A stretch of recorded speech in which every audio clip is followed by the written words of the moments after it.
Berapa minggu lagi diuji juga rasanya nggak sulit. Ini sih hanya look, feel, dan move. Looknya ada skin, nah ya pasti mulai dari skin dulu. Oh gitu, pasti bisa itu. Lumayan tuh udah dapat nilai. Struktur shape lumayan dapat nilai. Satu lagi lupa. Nah, nanti feelnya diraba misalnya temperatur dia ingat gitu kan. Terus apa lagi? Lembab enggak gitu. Yang lain lupa. Lumayan. Bisa lulus loh yang gitu. Pas-pasan. Pas ranking musuhnya, wow lancar banget gitu. Karena ingat sekali di situ. Lumayan kan. Jadi kan kita inginnya nilai yang maksimal ya. Skin, shape, deformity, lalu ada lam. Nah nanti di ruangan itu yang pertama, kedua mencoba itu pasti masih profisiensi, masih meraba-raba ya kan. Yang lain ikut memperhatikan. Jadi fase itu jangan diulang-ulang terus. Mahasiswa yang ketiga, keempat, kelima itu udah jadi lebih baik. Yang pertama, kedua agak tersendat-sendat juga, nggak apa-apa. Nanti pas memperhatikan yang 7 ke 8 sudah mastering juga, udah selesai. Bukan mastering malah. Sudah akuisisi, tahap awal namanya akuisisi. Nanti sudah mulai profisien. Sudah lancar. Jadi setiap skill set itu begitu. Yang pertama, kedua maju, nggak lancar. Kita ikutin, sama-sama nggak lancar. Nanti giliran saya lancar. Yang ketujuh. Yang pertama gimana dong? Dia ngikutin juga. Yang ketujuh. Itu aja strateginya. Maksimalkan waktu yang ada. Jadi kalau sekarang nggak maksimal, nanti aja.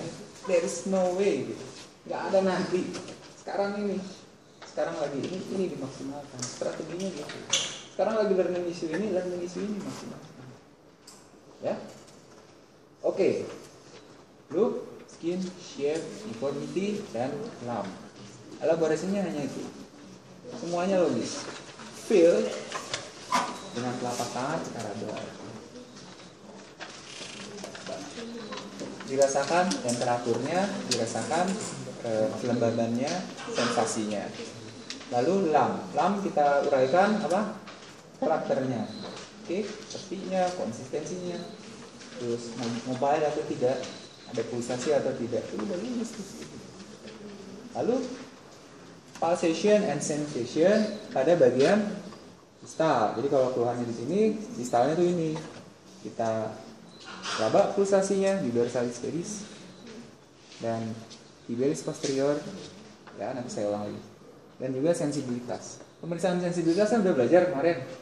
Ya kan lengkap, raba halus, raba kasar, ya kan, pinprick, suhu. Itu kalau mau in detail, mau tahu serabut saraf mana yang terganggu. Tapi kalau untuk screening cukup pakai ujung kuku nih di sentil seperti ini udah cukup. Ini kiri kanan sama enggak? Nggak ada beda. Bandingkan lagi sama yang atas. Tadi dengan ini sama enggak? Supaya yakin satu lagi, ini sama? Jadi semua sama.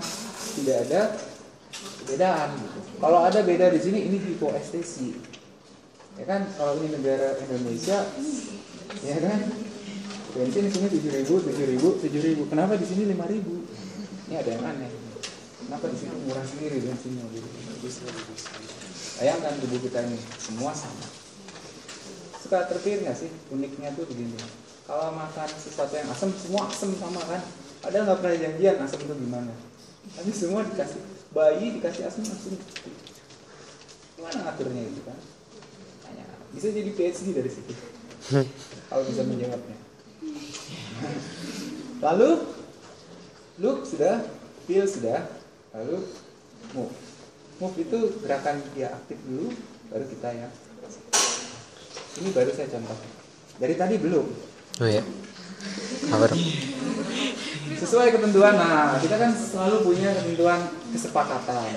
Menurut American Academy Orthopedic Surgeon, pemeriksaan itu gini, harus bisa diekspos sampai pertengahan paha. Ini semua terlihat. Dan dibandingkan kiri dan Kanan. Tidak pernah hanya memeriksa satu sisi. Lihat situ, ada catatan. Always compare with the other side, unaffected side. Yang bingung kalau dua-duanya kena, nggak apa-apa. Kita punya referensi normal. Bisa. Berarti terpaksa ganti pemeran. Ganti celana ya. Buka ya. Opsinya cuma 2, buka atau saya gunting. Opsi ketiga kita ganti aja. Mana yang gampang? Nah, Bisa. siap ya. Iya. Nggak diapa-apain nggak, Bas? Tahu ini nggak? Apa sih namanya? Snow White ya. Anak saya suka nonton Snow White and Seven Dwarfs ya kan? Ada yang namanya Bashful.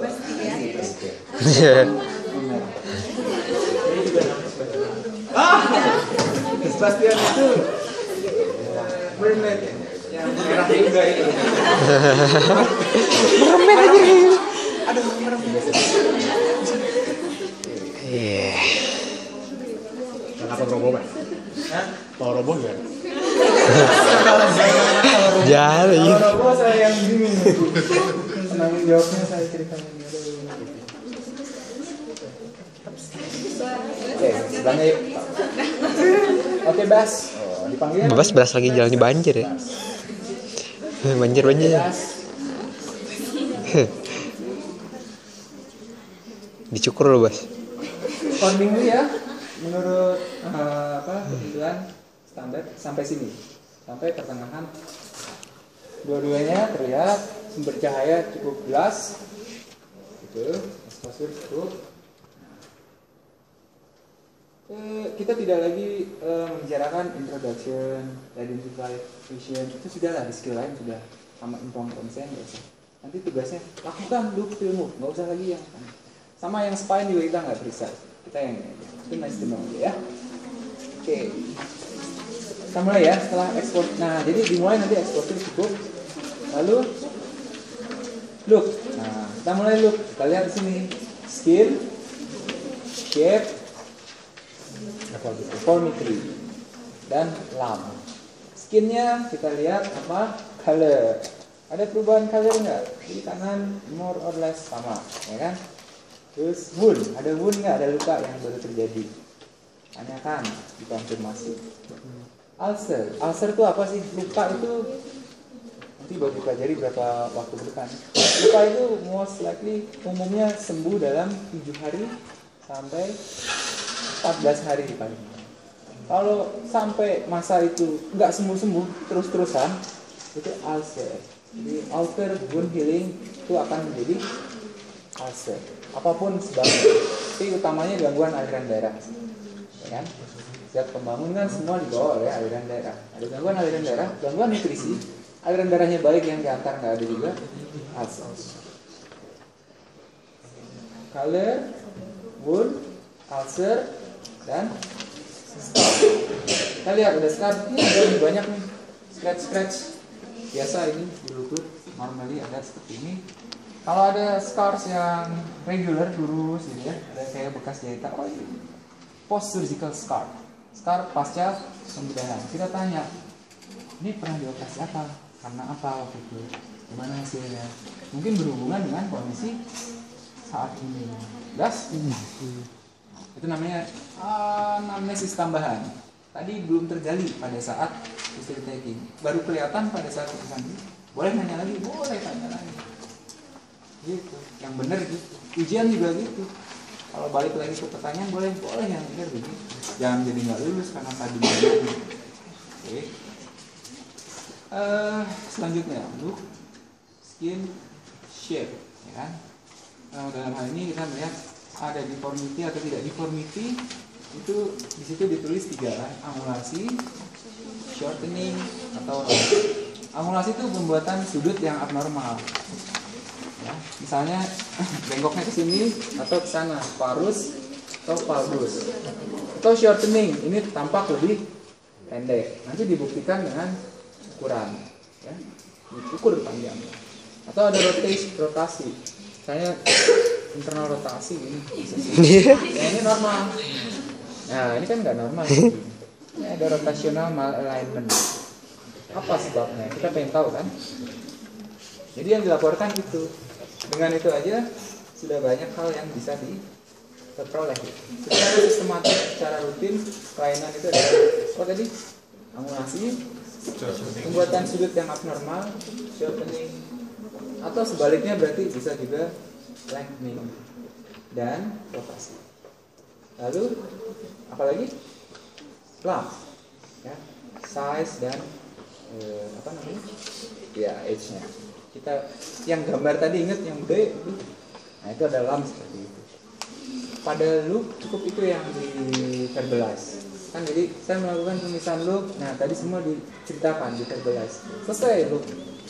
Feel dengan tangan, dengan organ perasa kita. Tadi mata, sekarang tangan. Raba. Misalnya yang kelainan yang kanan ya. Ini lebih hangat nggak? Kan udah terjahit dengan hiperipasi tadi. Saya curiga nih ada apa di sini. Berharapnya di sini hangat. Ternyata betul, kan?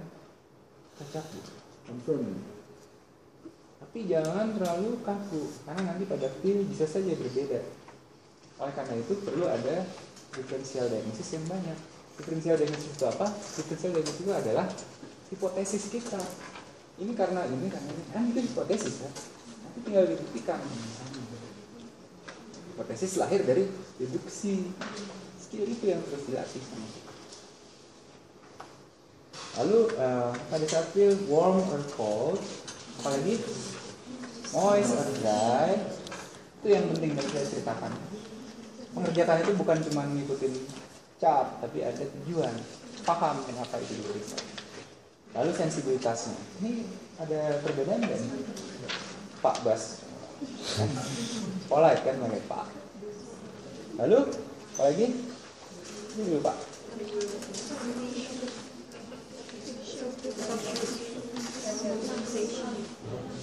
Lam dulu ya. Lam, nah misalnya sini ada lam kayak yang tadi, gambar yang tadi ingat ya. Kita raba tepinya regular or irregular. Kalau regular strukturnya baik, hampir pasti itu suatu keadaan yang denial. Jadi kalau yang tidak beraturan, ya kan, tanda ada pertumbuhan cepat yang tidak teratur, itu kemungkinan malignancy. Itu jelas. Lalu konsistensinya, ya kan? Keras, lunak, atau cairan, tidak, fluktuasi. Lalu mobile atau tidak, ya kan? Lalu ada pulsasi atau tidak. Nah itu cukup. Elaborasinya melalui verbalize cukup itu bilangnya. Ya, kita nggak bisa mensimulasikan itu pada pasien gitu. Itu hanya di verbalize. Lalu apa lagi? Apa? Nah, ini saya buat gambar. Nanti dibagikan di semua orangnya. Mirip kan? Bagusnya itu ya, mata kita tuh melihat ini tuh melihatnya seperti ini, bahkan lebih lengkap dari ini bagusnya. Nah, saya melihat ini situ. Ini ternyata beda nih. Nggak kayak gini kamu. Mata saya lihatnya lain, kenapa ya? Takut depan lemak. Nggak begini. Oke, just gini. Nah sekarang gini, ini ada femur, bagian distal itu di sini, ya. Ada medial, lateral, kondar, femur. Ini paling menonjol. Itu bony outline. Bony outline itu seperti itu. Lalu ini tibia. Ada medial, lateral, plateau. Ada tonjolan di sini nih, yang bulat ini nih. Namanya tibial tuberosity. Nih yang ini. Ada yang lebih menonjol. Ini tibial. Di atasnya ada patella. Oke, patella tahu semua lah ya. Ini outline-nya.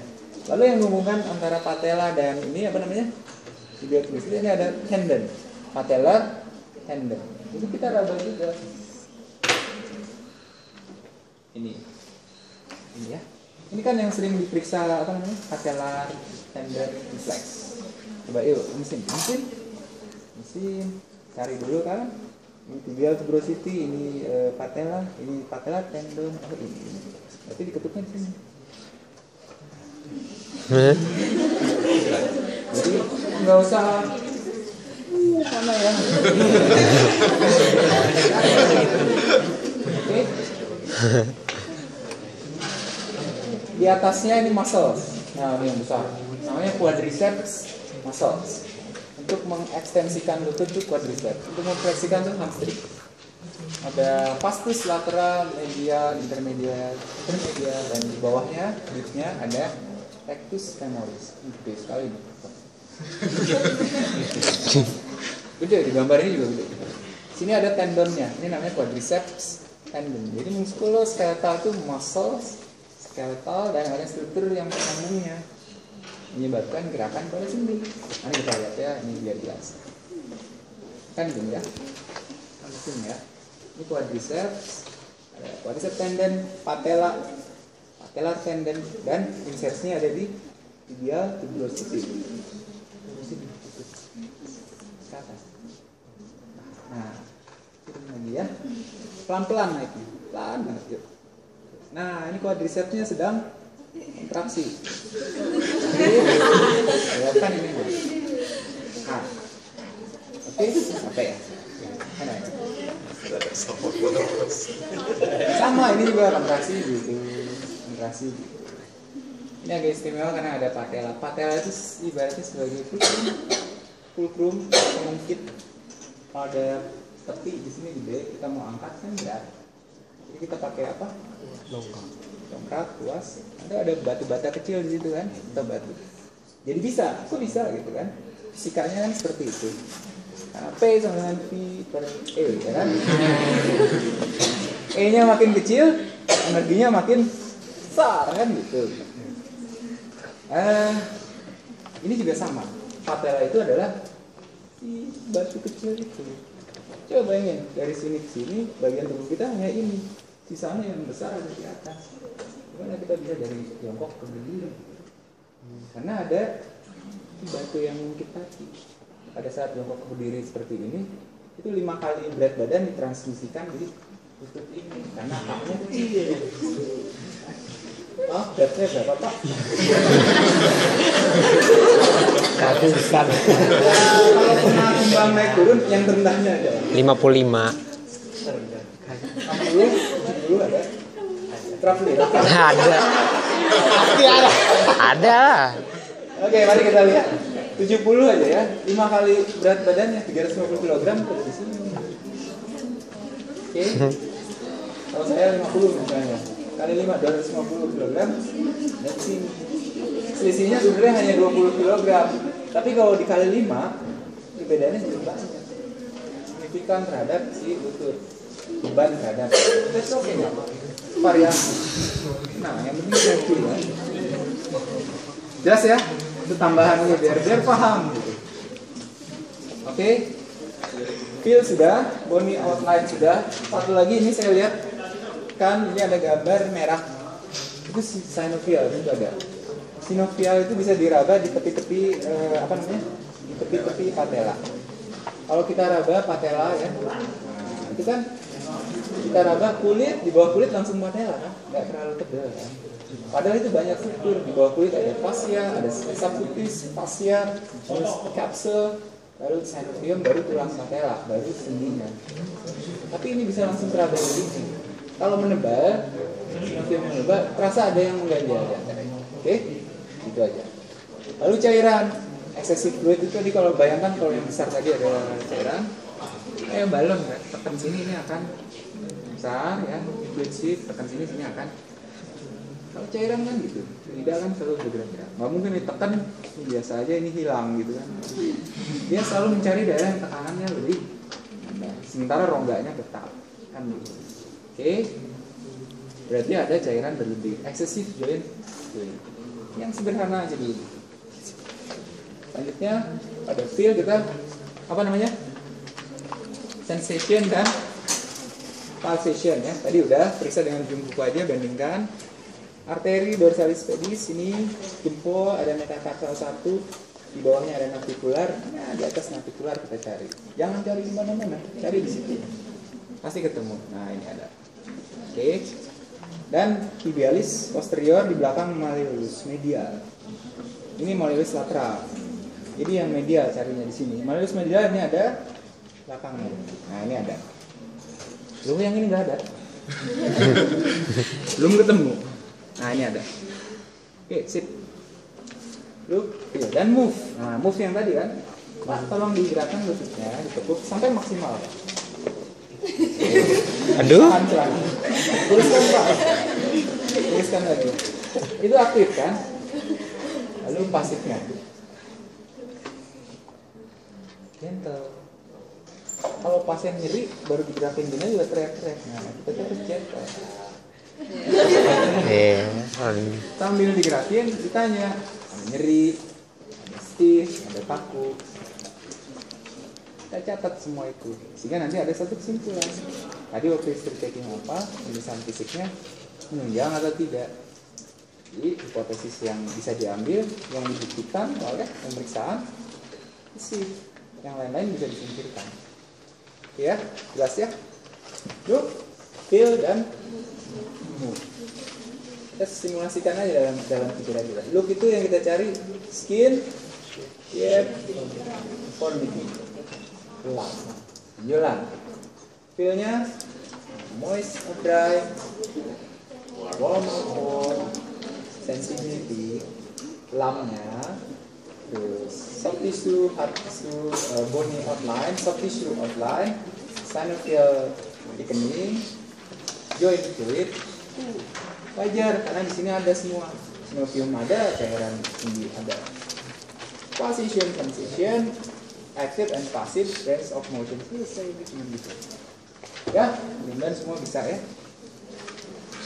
Mempersiapkannya dengan baik. Sekarang, ini catatan tuh udah elaborasi. Look, feel, move.